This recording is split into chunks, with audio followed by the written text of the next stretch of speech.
Hello everybody. Thank you for being patient with me. I realised I didn't upload a video on Sunday again, but I have good reasons and it's all good. I wanted to chat about what's been going on in my life. I've made more progress in the last few weeks in terms of my mental health than probably the last few years. And I'm hoping it's going to continue and it's only going to get better. Where do I start? So the holiday that I went on to Cornwall not too long ago really, I think, kick-started a lot of it for me. That kind of shook up my routine, especially because I work from home. You know, it's very easy for me to just be indoors all the time, not go out. I guess I should tell you a little bit of what my routine and what everything has been like for a while now. A few years back, I didn't really leave the house a lot. That carried on being an issue and kind of got a lot worse recently, which was a part of why I wanted to like be brave and make some changes, because I saw myself going out less and less and making excuses for not going out and being really stressed out about going out, and I was just like, I don't want to go back here again, you know. Something that was happening more and more and more was I would sort of start getting dressed to go out somewhere, just to the shops, like not doing anything fancy or in particular. I would look in the mirror and I just hated whatever I saw. I thought I looked terrible. I hated all my clothes. I hated everything about the way I looked, and I was embarrassed to go outside. I couldn't bring myself to let other people see me. This feels like a little bit of a silly thing to speak about, but I mean, it's real. And that was like a big part of why I wouldn't go out, and it feels so vain to talk about, which is why maybe some people wouldn't talk about it. But like, I'm not a particularly vain person really. I'm happy for you to see me with no makeup on. Let's like get right in here. Some spots and like some floofy eyebrows.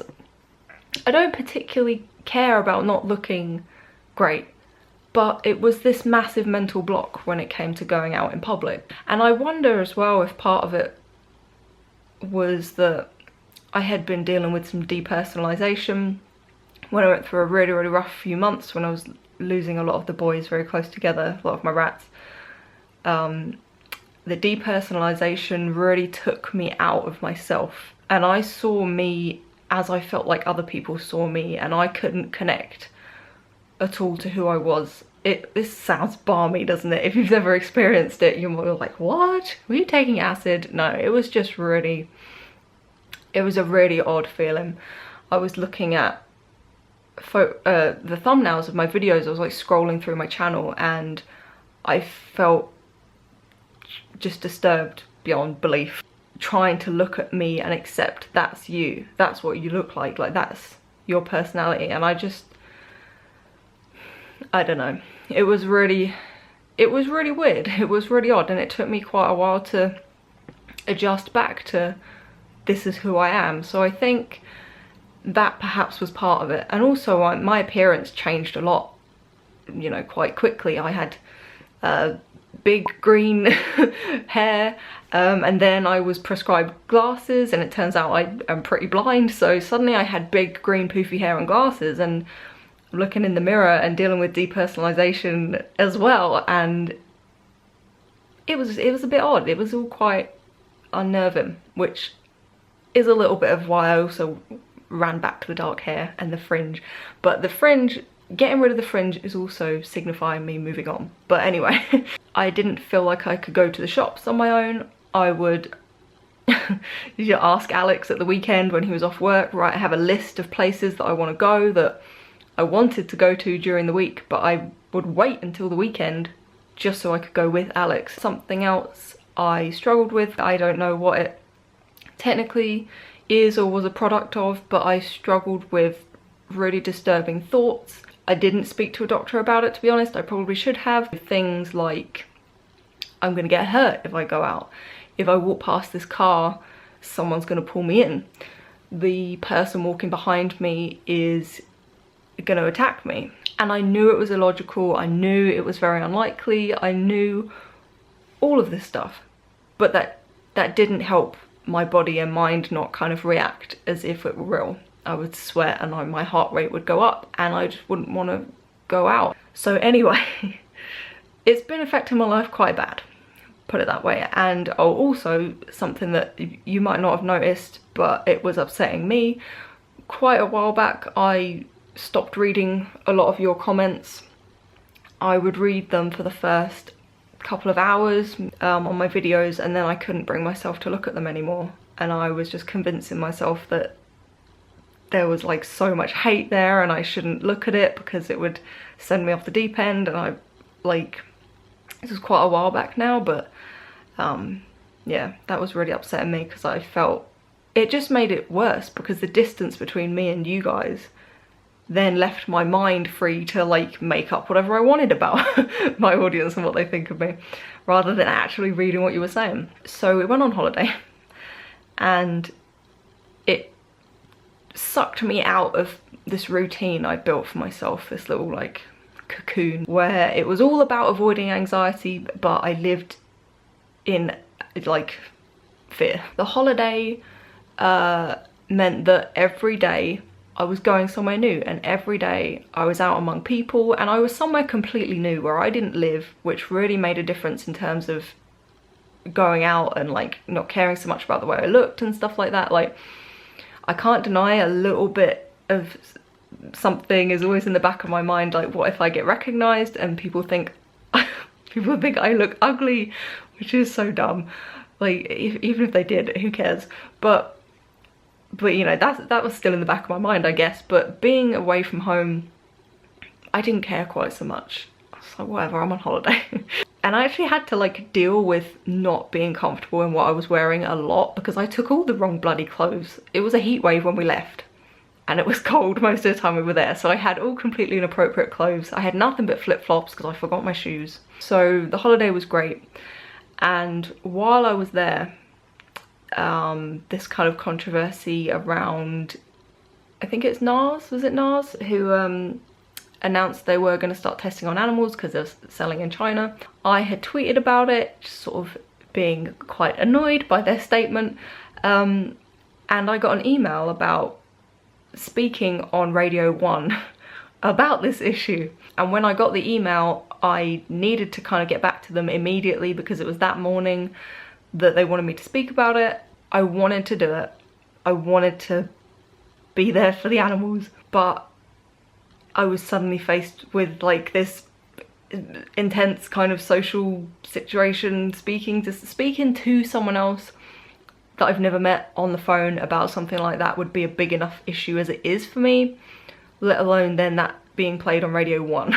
I've turned down so many things, so many cool opportunities that you probably wouldn't believe. And I don't want to, but the anxiety always wins. You know, it's like, well, this is going to be a cool opportunity. This would be a cool life experience to have. Maybe this would really further my career. Maybe this would be great for me. But I'm going to be anxious, so no thanks. I was just turning life away, opportunities away. Like, I was just opting for the easy option, which is to do nothing, because then you don't experience any anxiety.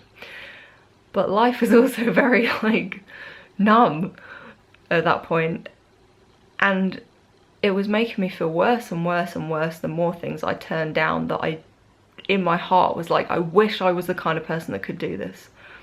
I wish I was the kind of person that would be like, yeah, that's great, let's do it, let's go. And it kept further in this like, we are never going to get anywhere, why do you even try, in my head. Now, I don't believe that's true. I believe even if I never wanted to do all this stuff, if I carried on making videos like that I love and putting effort in, I still think that's a good thing. But it would be damn cool to be able to actually do this stuff as well. And this annoyed me in particular because it was about the animals and I couldn't even be brave for them, you know. But looking back, if I wasn't ready, I'm gonna push myself into it, you know. It sucks that I didn't feel like I could do that, but I didn't. That annoyed me. I was feeling very kind of angry at the anxiety and at myself.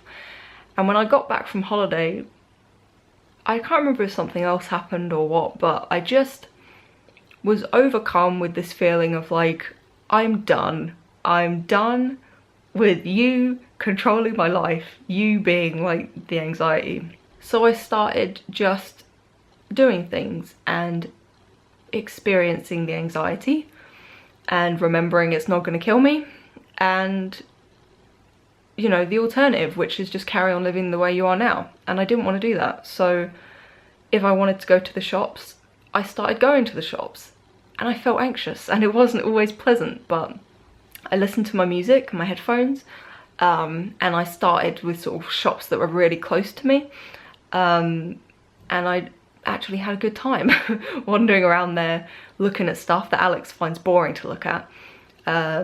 My bank account's probably not too happy that I go out on my own more now, but I bought some new pillows, which we needed for ages because our pillows are shit. So I got us some new pillows. I bought some cleaning products and things. Like, this all sounds pretty mundane, but I had a really good time going to the shops and buying cleaning products and pillows. And I was really proud of myself for doing that. And it was fine. Maybe I felt anxious a bit, you know. There were certain things that I was like, ugh, but it was okay. It certainly wasn't any worse than sitting at home feeling like I don't have a life, that I can't go out. I started going to the shops more and more, to different shops on my own. Then I took the bus on my own to a Sainsbury's nearby because I wanted to have a little browse around Sainsbury's one day when I had a free day. I bought this new bedding, which I think is beautiful, and I bought a new plant, which was my reward to myself for going out. He's a very dead looking plant, but he was the only one of his kind, and he was really pretty, and he had a really pretty pot, so I'm just going to try and nurse him back to health. I started reading your comments more, even when my video had been on the trending page. Not that I really care that much, like when I see mean comments, unless they're really personal, I tend to find it a bit funny and sad and just think, where did you come from? Like, you're not my usual audience member. Normally my audience is really lovely. I remember specific times when, you know, I was feeling really scared about it, but I went and read all the comments on a video and I couldn't find a single, even slightly mean comment. And in fact, I read comments that were so lovely and that I was really sad to think I might have missed them. And I also tried to actually take in what you're saying and believe you, because sometimes, like, you guys are so nice and understanding, but sometimes maybe the way you would with a mum or a partner when they're being supportive, sometimes in your head you go, yeah, but you would say that, but you're just saying that because you're my mum kind of thing. I don't know, do you know what I mean? When we kind of have ways of excusing the nice things people say to us and rationalizing how actually we suck. I don't know, but I made an effort to read your comments and listen to you and believe you. So for example, I didn't apologize about not uploading a video on Sunday. I just thanked you for waiting for me, which one of you advised me to do. Thank people rather than apologizing all the time. I made a separate Instagram account for patrons and I did a live stream on there, and that was the first live stream I have done in, well, I've done two now, two little ones. It's the first ones I'd done in years. We used to live stream on You Now, didn't we? Then my audience like got quite a bit bigger, and then I was like, oh crap. Like, this is pretty intimidating actually. And seeing other people in live things when like the comments go crazy and they can't keep up, I'm like, I don't know how I'd handle that. But this is like confidence building, so thanks guys, teamwork. Then so I've got a list I'm looking at over here because I've kept a list of like things I've done, times I've been brave, because I'm trying to remember it to be proud of it. Then I went to see my friend. I had to get on 2 buses to go and see her, and I met her son for the first time. I'm going to insert some footage in here that I filmed the other day. I'm crying quite a lot. But just know that it's all good. I'm making progress. It was just an emotional time. But I think it's good to show reality, even if that's very snotty and cryy sometimes. You know, it's how it is, and that's okay. Yesterday I travelled on 2 separate buses to go see my friend, my oldest friend, and I hadn't seen her in over a year, at least a year. Actually, it must be nearly 2 years. I wanted to see her. I've wanted to see her for a long time, but I had a lot of anxiety about a lot of the things. Travelling being one of them, but then also just like being a bad friend. But you know what? It was lovely, and she didn't hold anything against me. She just wants us to be friends, which is what I want as well. And we spent the whole day together yesterday. And I met her son for the first time. He was scared of me at first. He wouldn't look at me. But after a while he was getting me to blow bubbles for him and stealing my food. And it was really nice. You might have seen on my Instagram story the other evening that I went out to a pub in the evening. We went to see one of Alex's friends performing in his band, and the band was really good. And going to pubs in the evening and clubs and stuff, that's a big thing for me. That's something that I find terrifying. I've cried several times in like pubs and left early, or you know, sometimes drank way too much because I can't cope with being there. And the weird thing is that when I was a teenager, I was in pubs and clubs constantly. And it was kind of my way of dealing with things back then, was that I was there all the time. And now it's like the complete opposite. And it's bizarre to think I'm the same person, but hey ho, you know. And I went on a night out and I was terrified, to be honest. On the way there, I was already thinking, I want to go home. Like, I kept telling myself that if I try, and if I just go through with it, like the worst that could happen is I have a bad night in a pub. But I might, you know, gradually get more comfortable, chat to people, settle in, like it might be okay. I spoke about this in CBT with a counsellor he asked me once about when I went into a pub and I got quite upset. He asked me what the pub was like and like what was going on around me and how many people were there and what people were doing and stuff like that. And I kind of made the realisation that I didn't bloody know, because I didn't really look around the room. That was too scary. I just would kind of go into myself and kind of stress out about the fact that there were just people around me and that I was in this environment that I felt totally out of place in. I wouldn't look around the room, and that was something I sort of really came up against on Friday. I walked in, the bar is there, you know, toilets here, and I'm stood like this facing the toilets and the bar and the people here, and in my head I'm like, look around the room, there's people to the left of you. Like, it just felt normal that I should just have a quick look around the room. But there's just this like real block inside of me that stopped me doing it, and I didn't look around. And I kind of tend to go blank and everything goes a bit like out of focus, and it's kind of like if someone gets blasted across the room in a film and everything's like and they're not quite there and you can't quite hear everyone. That's kind of what it's like for me. So I'm just like a rabbit in the headlights, and I just feel overwhelmingly this side of the room. I can just feel it like bearing down at me, and I want to look, but it's like there's something terrifying there and I can't, and I don't look at it, which then makes it worse because I don't know what's over there. So my mind can make up whatever the hell it wants. Eventually, later on in the evening, I did have a little glance around, and when you do that, you see people chatting among themselves, other people looking around the room, people having a drink, people dancing, people just doing stuff. It's never that bad, really. Like, people are just kind of getting on with it. No one really cares that much that I'm there, apart from me, who's like freaking out about it. And you know what? When I looked around the room, I still felt really uncomfortable about it.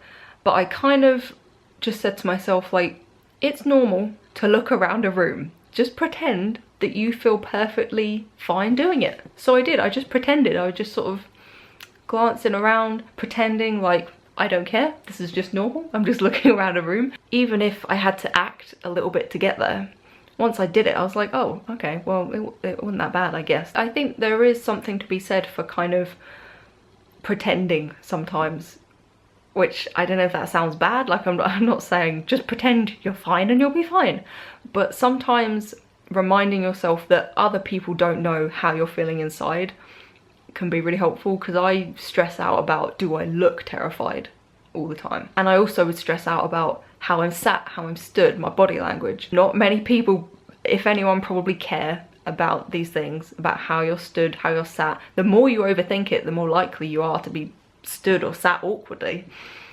Whereas if you just act like, meh, I don't care, then at least if you're acting, you're like maybe getting there. Do you know what I mean? Acting helps me a little bit anyway. I invited my friend over to have dinner. I'm cooking dinner for her tonight. She's coming over, so that will be fun. I haven't seen her in ages. I suggested a sleepover with another one of my friends, and we're doing that soon.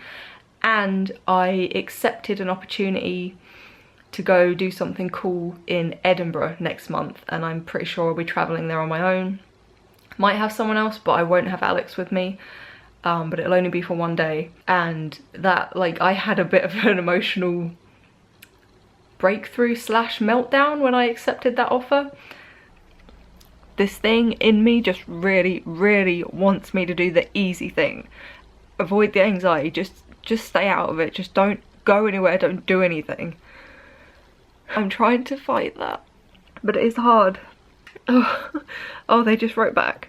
She said, yay, this is so exciting. I'm gonna do it and it's gonna be okay. It was a big thing for me saying, yeah, I'm gonna go to Scotland on my own, you know.